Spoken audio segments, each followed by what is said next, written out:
Olá pessoal, sejam bem-vindos a mais um módulo da disciplina de processo penal.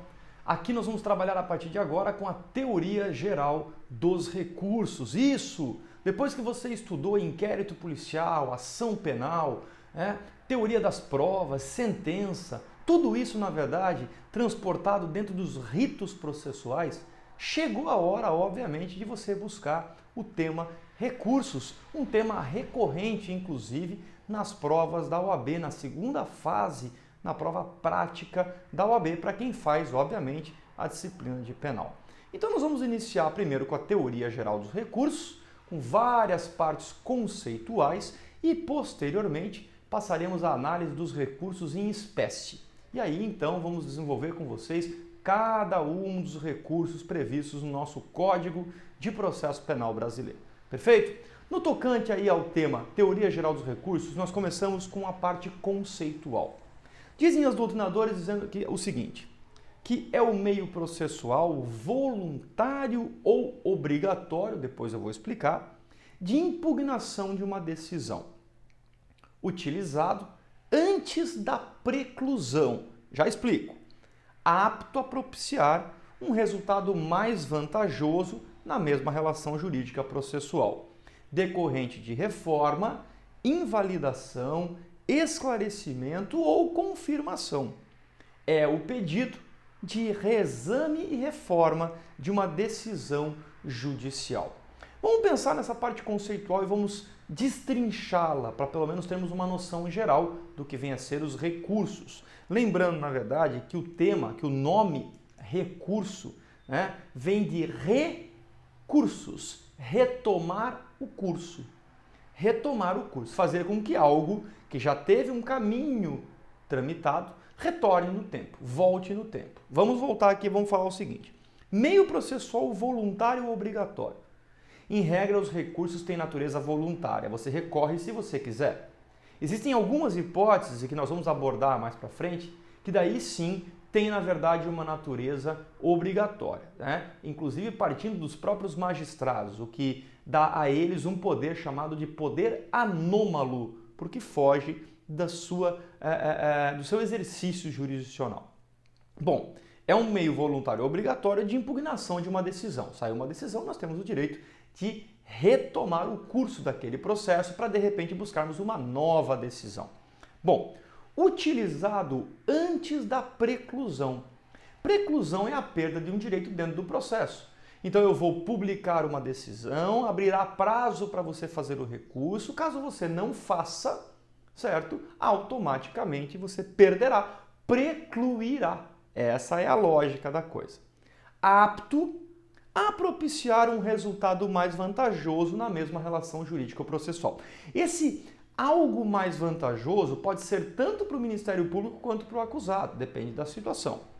Decorrente do quê? De uma reforma de uma decisão, de uma invalidação de atos, do esclarecimento de algum ponto ou ainda da confirmação de uma decisão dada em primeiro grau. É o pedido, por óbvio então, de reexame e reforma de uma decisão judicial. Isso é o recurso. Professor, mas e quais são as razões para uma pessoa recorrer de uma decisão? Nós temos aqui dois pontos principais e um princípio, certo, que instrumentaliza essas razões. A primeira se chama falibilidade humana. Falha humana. Isso. A falha humana. Existe a possibilidade de um juiz de primeiro grau ter falhado e isso leva você a ter o direito a recorrer. Segundo ponto, segunda razão, é o inconformismo do ser humano, natural. Inconformismo natural. Bom, nesta primeira parte nós temos o quê? Falibilidade humana e inconformismo natural, o que é instrumentalizado através de um princípio chamado princípio do duplo grau de jurisdição. Todo mundo tem o direito de buscar uma segunda opinião no Tribunal de Justiça Superior, certo? Alguém superior ao magistrado sentenciante, ao juiz monocrático, ao juiz singular, buscando, obviamente, uma decisão coletiva, colegiada, que vise reformar, melhorar, invalidar, confirmar, de repente, a decisão exarada por aquele magistrado.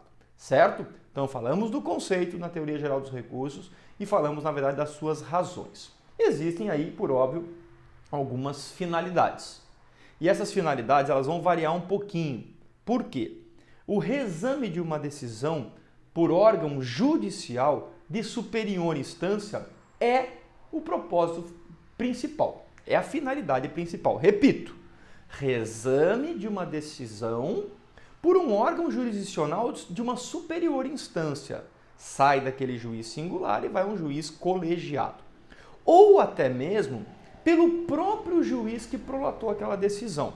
Então a gente vai pensar o seguinte, que quando eu busco a instância superior, eu estou falando de apelação, recurso em sentido estrito, e tantos outros. E quando nós buscamos a retratação ou o reexame pelo próprio juiz sentenciante, nós estamos dando alguns exemplos como os embargos de declaração, o recurso em sentido estrito e o agravo em execução na sua fase de juízo de retratação. Isso tudo depois eu vou mostrar para os senhores nas próximas aulas, passo a passo, cada um dos procedimentos, ok? Então, nós já falamos aqui conceito, razões e a figura da finalidade dos recursos em si. Aí nós entramos numa seara agora das suas classificações. Professor, mas isso é importante? É importante para fins de concurso público, é importante para fins do Exame Nacional da Ordem dos Advogados do Brasil. Então nós começamos na sua classificação quanto à sua fonte. E quanto à sua fonte, ou seja, quem diz que cabe esse recurso, nós temos 3 classificações. Nós temos os recursos de natureza constitucional, nós temos os recursos de natureza legal e nós temos o recurso de natureza regimental. Anota aí, constitucional, legal e regimental. Professor, não entendi. Os recursos de natureza constitucional estão previstos na Carta Magna de 88. Nós temos lá o habeas corpus, o recurso especial, o recurso extraordinário, que hoje até traz a sua roupagem no Código de Processo Civil. Mas tem uma natureza mandado de segurança, tem uma natureza íntima constitucional. Então, durante a sua decorrente de sua fonte, a classificação ela é constitucional. Mas nós temos a fonte legal, que é a maioria dos recursos. Aí nós temos o quê? Os previstos no Código de Processo Penal, como apelação, recurso em sentido estrito, embargos de declaração, embargos infringentes ou de nulidade, revisão criminal, carta testemunhável, agravo em execução que está previsto em legislação especial. Todos esses recursos, na verdade, têm natureza legal no que se refere à sua fonte, natureza legal. E por fim, ainda quanto à sua fonte, nós temos, na verdade, os recursos de natureza regimental. O nome já diz tudo. Regimento interno do Tribunal de Justiça do seu estado, regimento interno do Superior Tribunal de Justiça, regimento interno do Supremo Tribunal Federal. Então, às vezes, existem recursos como, por exemplo, agravos internos, que estão previstos em regimentos internos dos tribunais. Então, preste sempre atenção. Classificar recursos no que se refere à fonte, no que se refere à origem, no que se refere a quem oportuniza esse recurso, nós temos a Constituição Federal, nós temos as leis, nós temos os regimentos. Fonte constitucional, legal e regimental. Perfeito? Mas nós não temos a classificação só no tocante à fonte. Nós temos também a classificação no tocante à sua iniciativa, que eu falei agora há pouco no que se refere ao conceito. E quanto à iniciativa, nós temos, lembra? O voluntário e o obrigatório. Aqui eu vou mudar a nomenclatura. Eu vou falar voluntário e necessário, tá? O obrigatório ganha uma nomenclatura adequada que seria necessário. Professor, explica para mim. Vamos lá. Recursos quanto à iniciativa voluntária, tá? São aqueles em que a interposição do recurso, ou seja, o eu quero recorrer, fica a critério exclusivo da parte que se sente prejudicada com a decisão. Fica exclusivamente a encargo da parte sucumbente. Sucumbência é quem perde, então quem se sente prejudicado tem a possibilidade de recorrer. É a regra no processo penal. Professor, e o obrigatório? Então aqui chamado de necessário, posso chamar ainda de ofício ou ainda de anômalo? Em determinadas situações, o legislador estabeleceu que o juiz deve recorrer de sua própria decisão, sem a necessidade de ter havido uma impugnação, seja do autor da ação ou do réu, seja na verdade do autor ou da vítima e assim por diante. E enquanto não for submetido a um segundo grau de jurisdição, aquela decisão exarada por aquele magistrado, ela não transita em julgado. Eu já vou dar um exemplo prático, tá? O exemplo mais comum é a sentença que concede um habeas corpus. Tem também, já vou explicar do habeas corpus porque ele fica muito claro, tem também a sentença que absolve o réu nos crimes contra a economia popular ou contra a saúde pública. Existe, na verdade, uma lei da economia popular que diz que toda vez que um juiz sentenciar absolvendo este réu, deve esse juiz dizer: eu remeto os autos à instância superior para que reanalise, reexame a minha decisão. Ele está fazendo de ofício. Não precisou você recorrer, não precisou o Ministério Público recorrer, o juiz fez de ofício. Mas eu vou voltar ainda, tá? Professor, dá o exemplo do habeas corpus. Para pensar comigo, vocês vão estudar mais para frente o HC comigo, mas eu quero que vocês entendam o seguinte. Anota no teu caderno assim, Delegacia de Polícia, acima da Delegacia de Polícia, Fórum da Comarca, acima do Fórum da Comarca, Tribunal de Justiça do Estado, STJ e STF. Vou voltar. Delegacia de Polícia, Fórum da Comarca, Tribunal de Justiça, STJ e STF. Fechou? O habeas corpus, ele cabe sempre a uma autoridade superior à instância que causou o constrangimento. Então, se um delegado causa um constrangimento para você, cabe habeas corpus ao juiz da comarca. Se o juiz da comarca causou um constrangimento a você, cabe habeas corpus ao Tribunal de Justiça. E assim por diante. Tribunal de Justiça, STJ, STJ, STF. Então, cogitemos aqui agora, vamos imaginar que o delegado da comarca me prendeu para averiguação. Isso não existe mais, não pode prender o Rigueto por averiguação, não pode prender ninguém por averiguação. Mas eu fui preso por averiguação, para averiguar. Meu advogado impetrou um habeas corpus ao juiz da comarca aqui da região, dizendo: juiz, o delegado cometeu uma arbitrariedade e logo o doutor Rigueto merece que seja concedida a ordem para que ele seja solto. Perfeito? Maravilha. Se este juiz conceder a ordem de habeas corpus e mandar o delegado me soltar, este juiz, de acordo com o que determina o Código de Processo Penal, por se tratar de uma decisão, de um recurso necessário, obrigatório, de ofício ou anômalo, este juiz vai dizer: concedo a ordem de habeas corpus, expresso alvará de soltura ao Luiz Eduardo Cleto Rigueto. Se por outro motivo não estiver preso, remeta-se os autos ao Tribunal de Justiça para o reexame necessário. Há um projeto de lei, entenderam? Há um projeto de lei, tá, no Congresso Nacional, para acabar com esse recurso anômalo, com esse recurso de ofício. Mas por enquanto está em vigor, então ponto final, certo? Nós temos os recursos, então, quanto à sua fonte, tá, constitucional, legal e regimental, quanto à sua iniciativa, voluntário e necessário, e nós temos também os recursos agora quanto aos seus motivos. E aí a gente vai fechar essa primeira parte de teoria do geral dos recursos e no nosso próximo encontro a gente começa a falar de pressupostos e vai desenvolvendo a teoria dali para frente, tá? Quanto aos motivos, nós temos dois tipos de motivos que classificam um recurso no processo penal. Nós temos os recursos chamados ordinários e os recursos extraordinários. Os recursos ordinários não exigem qualquer requisito específico, tá, para sua interposição. Basta o mero inconformismo, basta a possibilidade da falibilidade humana, a pessoa se sente lesada e ela entra com recurso. Eu tive casos na prática de réu confesso. réu confesso que recebeu a pena mínima querer recorrer ao Tribunal de Justiça. Perguntei, mas por qual razão? Ah, porque eu quero. Vai que o tribunal reforma a minha decisão.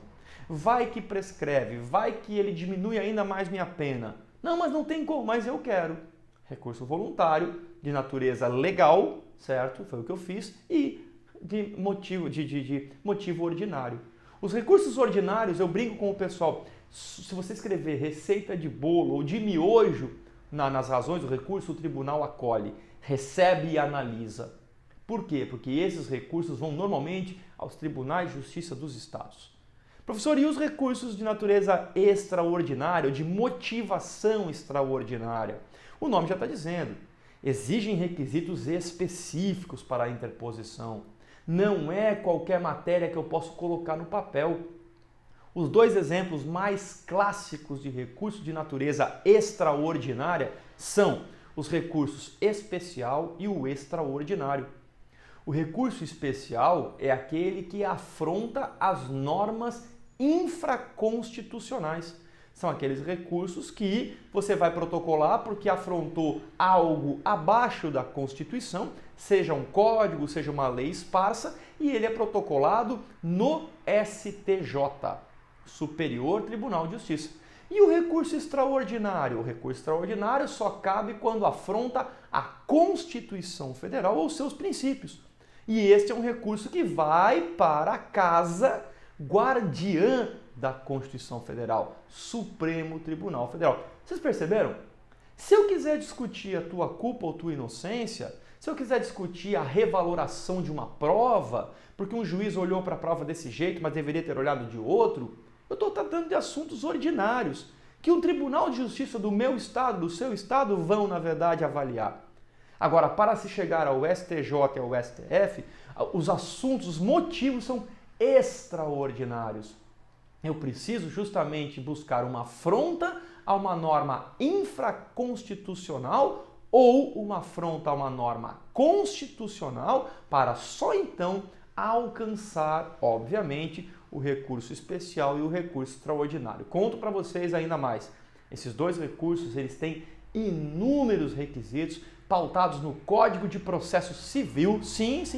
Estamos dando aula de processo penal, mas a base do recurso extraordinário e do recurso especial é o Código de Processo Civil e muitas súmulas editadas pelo STJ e pelo STF. Bom, para fecharmos esse nosso primeiro módulo no tema Teoria Geral dos Recursos, nós visualizamos conceito, nós visualizamos ainda razões, finalidade, vimos a classificação quanto à fonte constitucional, legal e regimental, quanto à sua iniciativa voluntária ou necessária, também chamado de obrigatório, de ofício, anômalo, e quanto aos motivos ainda verificamos os ordinários e extraordinários. Nos próximos módulos, nós vamos trabalhar com os pressupostos do recurso, vamos avaliar cada um desses pressupostos, vamos verificar as modalidades de extinção dos recursos e vamos evoluindo na teoria geral até chegarmos nos recursos em espécie.